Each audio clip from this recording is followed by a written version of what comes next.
Cumprimento os irmãos com a paz do Senhor Jesus, amém? Meus irmãos, abramos as nossas Bíblias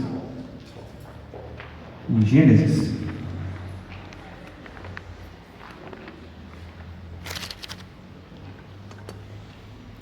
capítulo número 6.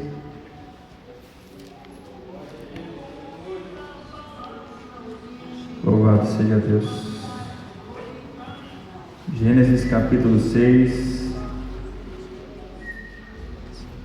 versículo 1. Quero trazer nessa noite uma breve reflexão para as nossas vidas. Eu gostaria de contar com alguns minutos da sua atenção. Gênesis 6, capítulo 6, versículo 1. Quem achou, diga glória a Deus. Vamos ler o versículo 1 que diz assim: que aconteceu que, como os homens começaram a multiplicar-se sobre a face da terra, e lhe nasceram filhas, vieram os filhos de Deus, viram os filhos de Deus que as filhas dos homens eram formosas, e tomaram para si mulheres de todas as que escolheram. Então disse o Senhor: não contenderá o meu espírito para sempre com o homem, porque este é carnal, porém os seus dias serão 120 anos. Diga 120 anos. Versículo 5. E viu o Senhor que a maldade se multiplicara sobre a terra, e que toda a imaginação dos pensamentos do seu coração era só má continuamente. Então arrependeu-se o Senhor de haver feito o homem sobre a terra, e pesou-lhe em seu coração. E disse o Senhor: destruirei de sobre a face da terra o homem que criei, desde o homem até o animal, até o réptil e até a ave dos céus, porque me arrependo de os haver feito. Noé, porém, achou graça diante do Senhor. Só até aí, curva a cabeça só um minuto. Senhor, nós te agradecemos por esse tão glorioso momento que o Senhor nos proporciona. Te pedimos mais uma vez, fala conosco através da tua palavra, em nome de Jesus. Pode se assentar, glorificando o Senhor.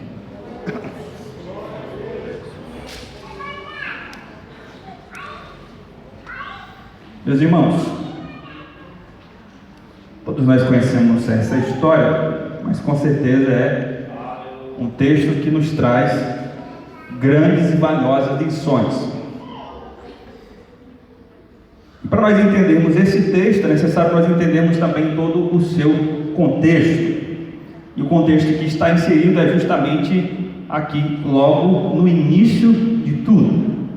Sabemos que Deus criou o homem conforme a sua imagem e semelhança, e colocou o homem no Éden, constituiu família e deu uma ordem para o homem, para que esse homem não provasse do fruto da árvore do conhecimento do bem e do mal. Mas o homem prova desse fruto, e como consequência desse fruto veio a morte, e veio também um vírus terrível sobre a terra, chamado pecado.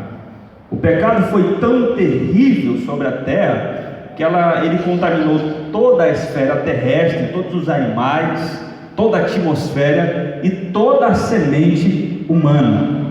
Depois do homem ter pecado, Deus o lança fora do Éden, e depois que Deus lança fora do Éden, Adão e Eva constituem família, vêm os seus filhos, e então vem o primeiro homicídio da face da terra. Quando vem o primeiro homicídio, o homem vai se tornando cada vez mais cruel e cada vez mais maldoso. O ser humano se multiplica. O primeiro versículo que a gente leu aqui fala que o homem se multiplicou sobre a face da terra. E esse multiplicar, nós entendemos que o homem constituiu sociedade. O homem constituiu sociedade naquela época, grupos de pessoas que conviviam juntos. E talvez você se pergunte, como era essa sociedade nos tempos desse texto que nós lemos? Como era? Esses versículos que nós lemos nos dão uma ideia, uma base de como era a sociedade nesse tempo. Primeiro, como era a sociedade? Está no versículo de número 2. Nós entendemos aqui o que estava evidente nessa época era o chamado pecado sexual. Olha o que diz aí. Versículo 2: viram os filhos de Deus que as filhas dos homens eram formosas. Alguns estudiosos dizem que esses filhos de Deus eram os filhos de Sete, que se envolveram com as filhas de Caim, e então criou ali novos laços, filhos de Sete com filhos de Caim, e eles tomaram para si várias mulheres. A primeira coisa que nós vemos aqui nesse pecado sexual que estava presente nessa sociedade é o chamado jugo desigual. Por quê? Filhos de Deus com as filhas dos homens. Jugo desigual. Aqueles que servem a Deus com aqueles que não servem a Deus. É um pecado que existia naquela época e que também existe, está presente nos nossos dias. É se relacionar, amorosamente falando, com pessoas que não professam a mesma fé que você exerce. É ter um convívio amoroso com alguém que não professa a mesma fé que você tem em Deus. Então esse pecado era evidente aqui nesse versículo. O segundo pecado que nós também vemos aqui era chamada poligamia. Por quê? Porque os homens se relacionavam com várias mulheres. O versículo diz que eles tomavam aquelas que eles queriam. Então era evidente o pecado da poligamia, ter várias mulheres, o quanto quisesse ter. Também era evidente o pecado da fornicação. Isso estou decifrando para você como era a sociedade naquele tempo. O que é a fornicação? É o ato sexual antes do casamento. E parece que quando se fala nisso, se virou tabu nos nossos tempos, porque é um tema que não se prega mais quase para os nossos tempos, né? E fornicação é justamente isso, se envolver sexualmente com alguém, com uma pessoa, que esta pessoa não é o esposo ou não é a esposa. Isso era evidente naquela época. O segundo pecado que nós também observamos está no versículo 4. Acompanhe comigo. Naquela época também existiam gigantes na terra. Gigantes na terra, e também depois disso, quando os filhos de Deus entraram, as filhas dos homens, delas geraram filhos, e estes eram valentes, que houve na antiguidade varões de renome, varões de fama. Qual é este pecado que nós vemos aqui? É o pecado da ganância, é o pecado de buscar ser o maior, de buscar ser o mais famoso. Esses versículos estão aqui fazendo questão de enfatizar para nós os erros que estavam presentes naquela sociedade. Eram varões de renome, eles eram famosos. É o pecado da ganância. E o versículo 5 também vai falar sobre um terceiro tipo de pecado que existia também nessa sociedade. Acompanhe comigo, versículo 5.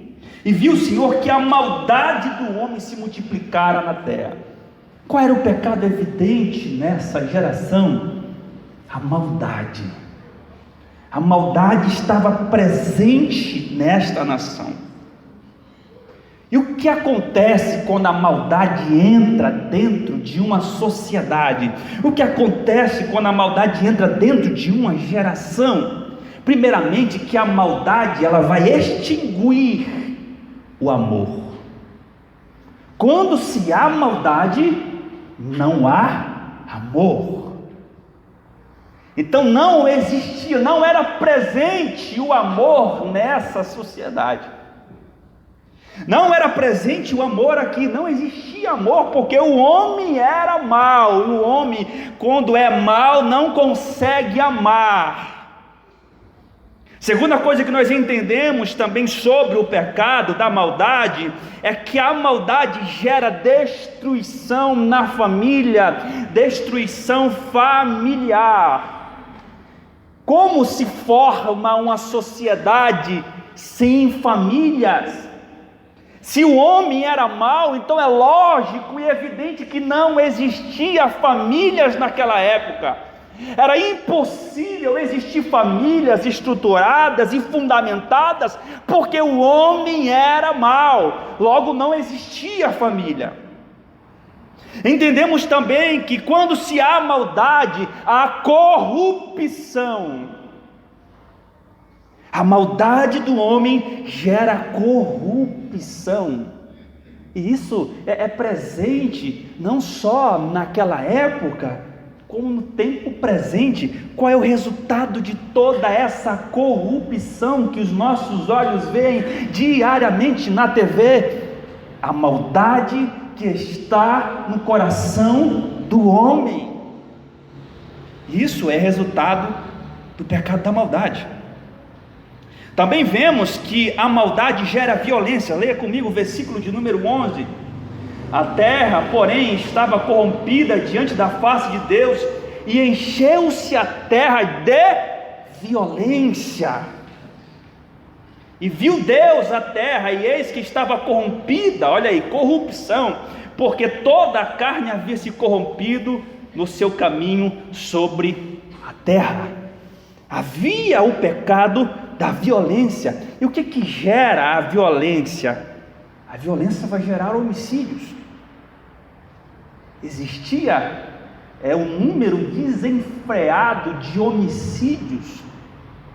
O pecado da maldade gera violência a ponto de uma pessoa matar, exterminar o próximo e não sentir nada. Ele vai agir naturalmente, como se não estivesse matando uma pessoa. Não vai sentir remorso por aquilo. É isso que está falando aqui. O homem matava por puro prazer. O homem matava sem sentir nenhum sentimento. A consequência da maldade que gera a violência. A maldade que gera a violência também vai gerar roubos, assaltos e mais. Vai gerar abusos sexuais. Tudo isso que eu estou descrevendo para você é a sociedade de Noé. É a sociedade que aconteceu nesse contexto. Estava caída, estava corrupta, o homem era mau. Olha o que diz o versículo que nós lemos aqui, versículo 5, o homem era mau continuamente. O homem não era mau hoje e era bom amanhã, ou vice-versa, não, o homem era mau todos os dias, o homem era mau todos os segundos. A maldade estava nas entranhas do homem naquele tempo. E a maldade gerava todo esse colapso no meio da sociedade. A maldade gerava tudo isso aqui que nós vemos. Essa é a dura realidade em que se encontrava um homem chamado Noé. O último versículo que nós lemos aqui, o 8, o que diz? Noé, porém, achou graça diante do Senhor. O que isso quer dizer, meus irmãos? Que em meio a tudo isso aqui que nós vemos que estava acontecendo, existia um homem que não andava conforme os costumes da sociedade. Existia um remanescente que era diferente. Existia uma pessoa que escolheu, resolveu obedecer a Deus e não andar conforme a sociedade. Era um remanescente. Era aquele que ainda servia a Deus. Essa palavra é para mim e para você. A sociedade está caída, corrupta, que nós vivemos hoje, e você não tem que viver conforme os parâmetros dessa sociedade. Você não tem que ser influenciado por essa sociedade. Você tem que ser como Noé, achar graça diante dos olhos de Deus, ser um remanescente, ser aquele que ainda restou e escolheu obedecer a Deus diante de tudo isso que nós estamos vivendo. Noé achou graça diante de Deus. Era um remanescente. Deus olhou para tudo isso que estava acontecendo, e Deus agora vai lançar uma sentença sobre o homem. Vamos acompanhar. Versículo de número 3 que nós lemos. Nesse versículo Deus vai lançar uma sentença sobre o homem. Acompanhe comigo. Então disse o Senhor: não contenderá, não habitará o meu espírito num homem para sempre, porque este é carnal, porém os seus dias serão 120 anos. Quando você lê esse versículo, dá-se a ideia que Deus estava colocando a idade do homem para 120 anos. Não se trata disso. Deus está dizendo: daqui a 120 anos eu lançarei a minha sentença sobre o homem. O homem terá só mais 120 anos para viver. Deus estava lançando uma sentença, e agora sobre essa sentença, Deus agora vai falar de o porquê isso. Versículo 6: arrependeu-se o Senhor de haver feito o homem. Será que a maldade que Deus estava vendo todos os dias acontecer fez Deus se arrepender? O que quer dizer Deus se arrepender? Deus não pode se arrepender, porque Ele não é homem, Ele não é ser humano. Não existe arrependimento em Deus. O que o tradutor quis dizer é que Deus se entristeceu-se de haver criado o homem, e Deus tomou uma decisão.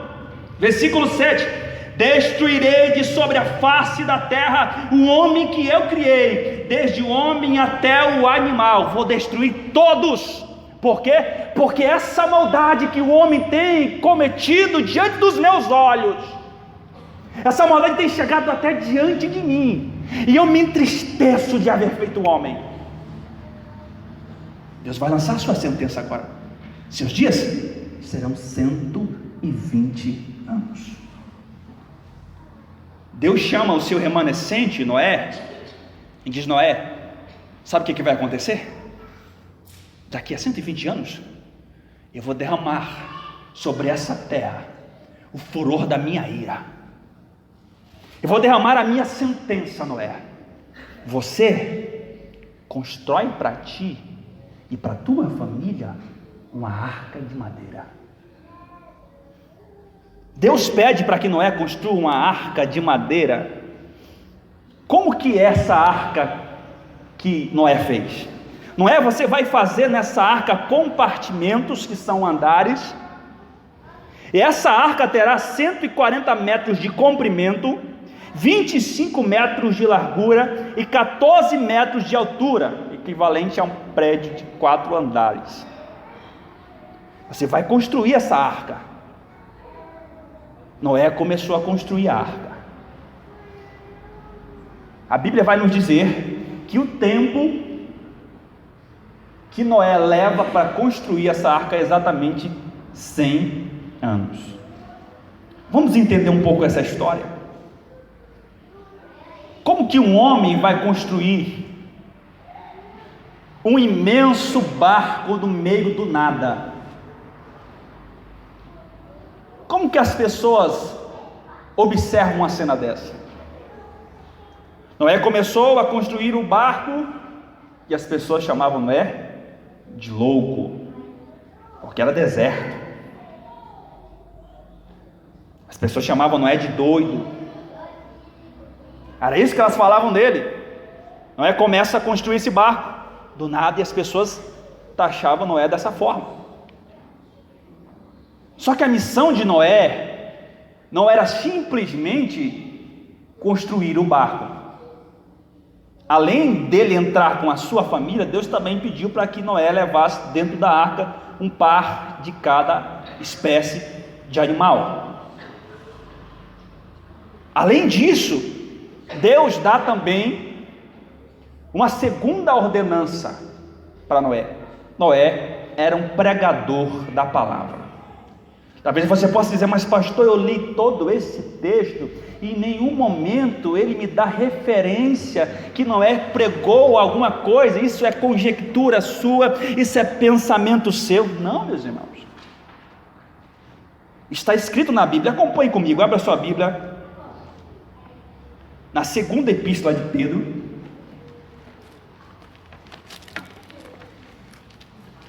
segunda epístola de Pedro, capítulo 2 e versículo de número 5.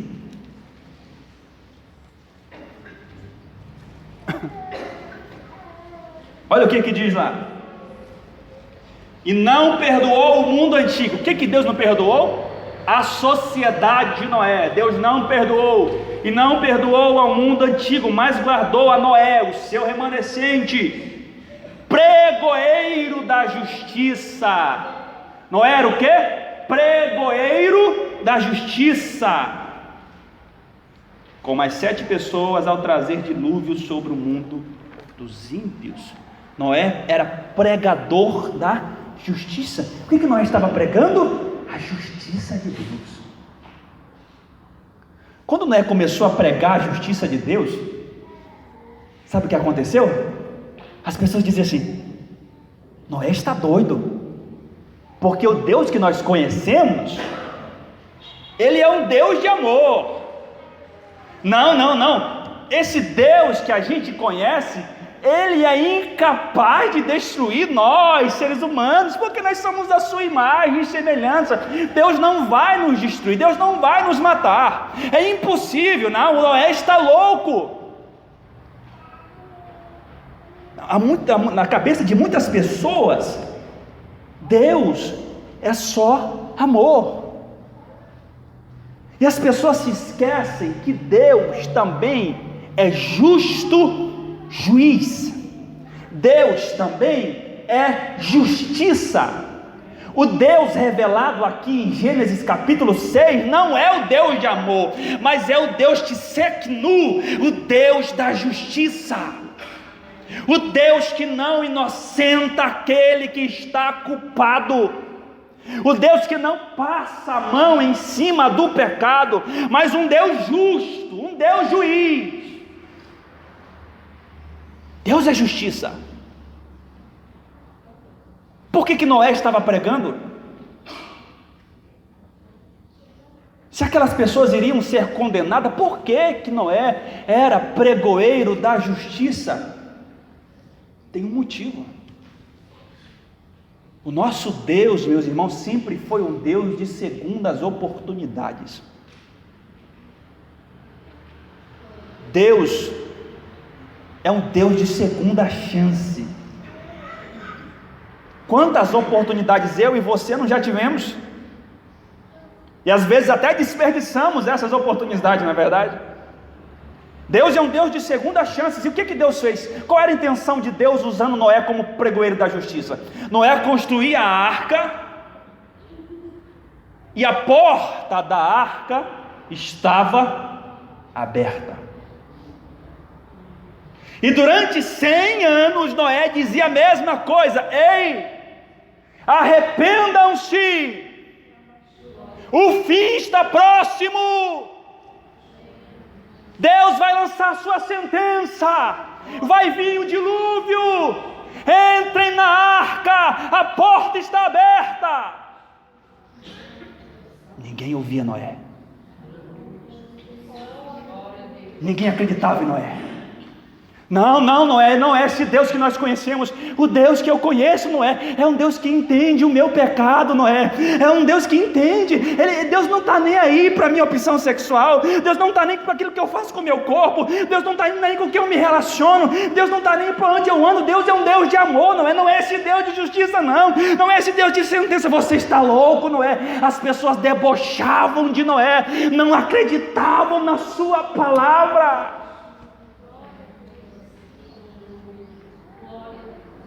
Deus não simplesmente matou aquelas pessoas, meus irmãos. Deus deu 100 anos de oportunidades para elas, mas elas desperdiçaram 100 anos, dia após dia elas desperdiçaram, elas optaram por não dar crédito à mensagem de Noé. Elas optaram por não acreditar. E Noé dizia: a porta da arca está aberta, entrem, arrependam-se, o fim está próximo, já está chegando, venham, entrem. E ninguém dava ouvidos. Eu tenho mais que fazer, Noé. Eu tenho a minha casa, eu tenho as minhas mulheres, eu tenho a minha faculdade, eu tenho o meu império que eu vou construir, eu tenho as minhas coisas. Não, Deus não vai fazer isso. Não, Deus não é dessa forma. Não é essa mensagem que eu quero. Não, a mensagem que eu quero é que Deus me ama, que Ele tem um plano maravilhoso para mim. Não é essa mensagem que eu quero. Essa mensagem não é para mim. Não é para mim. Olha o que diz a palavra. Abra comigo Mateus capítulo 24. Põe na tela, meu filho, por favor. Mateus capítulo 24, versículo 37. Acompanhe comigo. Pois como foi dito nos dias de Noé, foi dito nos dias de quem? Como foi dito nos dias de Noé, assim também será a vinda do Filho do Homem. 38, coloca aí. Porquanto assim como nos dias anteriores ao dilúvio, comiam, bebiam, casavam, davam-se em casamento, até o dia em que Noé entrou na arca. Como será nos dias de Noé? Volta aí o 37. Assim será a vinda do Filho do Homem. Jesus estava dizendo, da mesma forma que aconteceu naquele tempo lá. É por isso que eu fiz questão de descrever para você tudo o que acontecia no tempo de Noé, porque Jesus está dizendo assim, da mesma forma que aconteceu naquele tempo, também vai ser o dia que vai anteceder a minha volta. Isso também vai acontecer mais uma vez antes que eu venha. Fiquem atentos, fiquem espertos, porque isso vai acontecer. O que eu descrevi, esses pecados, eles estão presentes na nossa sociedade. A imoralidade, o jogo desigual, a poligamia, a fornicação desenfreada, até mesmo dentro da igreja. Perdeu-se o temor, o respeito para com Deus. Existe a maldade dentro do homem. Existe a maldade até mesmo em alguns atos religiosos. E a palavra está dizendo assim como aconteceu com Noé. O que aconteceu? Ninguém dava crédito. E hoje Deus está usando os seus servos dizendo, ei, Jesus está voltando. Você não entendeu? Jesus tem usado os seus servos dizendo, ei, Jesus está voltando. O rei já está próximo. Ele já está às portas, o rei está chegando, ei, a porta da graça está aberta ainda há tempo de entrar dentro dela, mas para você entrar é preciso se arrepender. Arrependa-se, entre na porta da graça antes que seja tarde demais. Como no dia de Noé, Deus deu 100 anos de oportunidade para eles. Por quê? Tem muita gente que fala assim, não, hoje não, eu não estou preparado. Não, deixa para amanhã. Amanhã eu tomo uma decisão de ser crente de verdade. Não, amanhã eu já sou crente, então amanhã eu vou tomar a decisão de eu deixar esse meu pecado de estimação. Amanhã eu vou tomar uma decisão de eu parar com esse meu relacionamento que Deus não aprova. Amanhã eu vou tomar a decisão de parar de ser corrupto. Amanhã eu vou tomar a decisão de parar com essa coisa que eu faço que ninguém sabe. eu vou deixar para amanhã. E muitos vão deixando para outros dias, enquanto isso Deus vai dando novas oportunidades. Só que vai chegar um dia em que as oportunidades vão se acabar, elas vão cessar.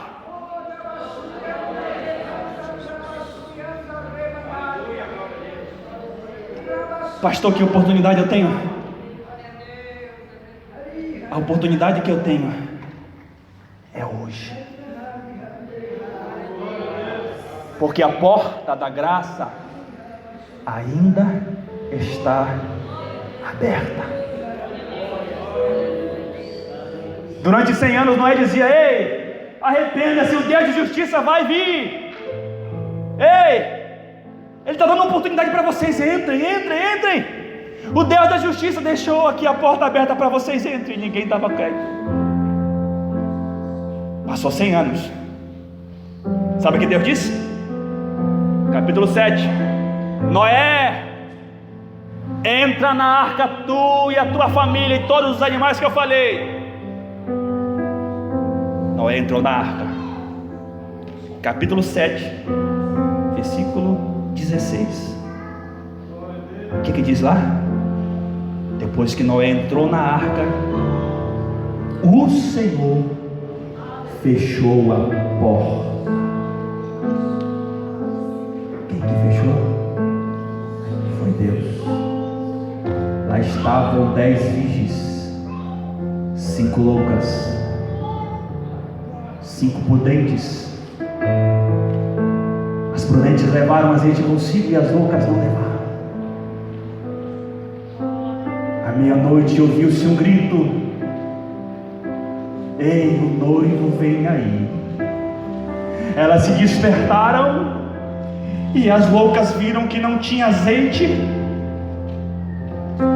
e olharam para as prudentes que tinham azeite: empreste-nos do azeite. E as prudentes disseram: não, porque vai faltar a nós, vão e comprem. E as loucas foram comprar. Veio o noivo e pegou aquelas que estavam preparadas e levou para os seus aposentos. Vieram as 5 e chegaram lá, só que quando elas chegaram, a porta já estava fechada.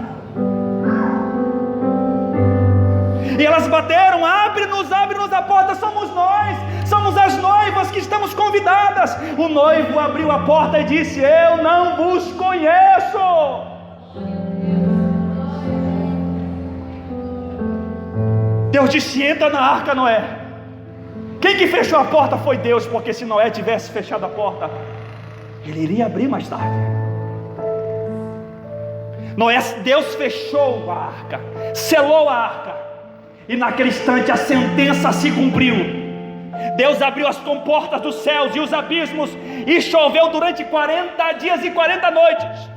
Nos primeiros dias as pessoas ficaram assustadas: mas o que é isso? Que chuva é essa? Afinal de contas estamos no deserto. Só que passaram-se alguns dias, algumas semanas, e as pessoas suspeitaram: mas isso não é certo, já estamos há semanas chovendo, o que está acontecendo? De repente alguém disse assim: ei, mas você lembrou que Noé disse que havia um dilúvio? Ei, é isso que está acontecendo, vamos ter com Noé. E correram para Noé, e chegaram até a arca e batiam na arca: Noé, abre-nos a arca, por favor. Noé, abre-nos a arca. Noé, abre-nos a arca. Mas já era tarde demais, a porta já tinha se fechado, a chance já tinha se acabado.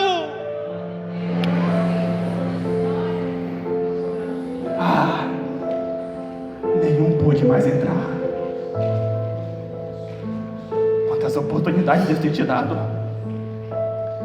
quantas chances Deus tem te dado, quantas vezes Deus usa os seus servos e diz: muda de vida. Não desperdice a sua salvação com coisas medíocres. Não desperdice a sua salvação com picuinhas, com coisinhas. Simplesmente abandone tudo isso e entre pela porta da graça hoje, antes que seja tarde demais, antes que venha o noivo e feche a porta. Fica de pé. Oh, aleluia. Oh, aleluia.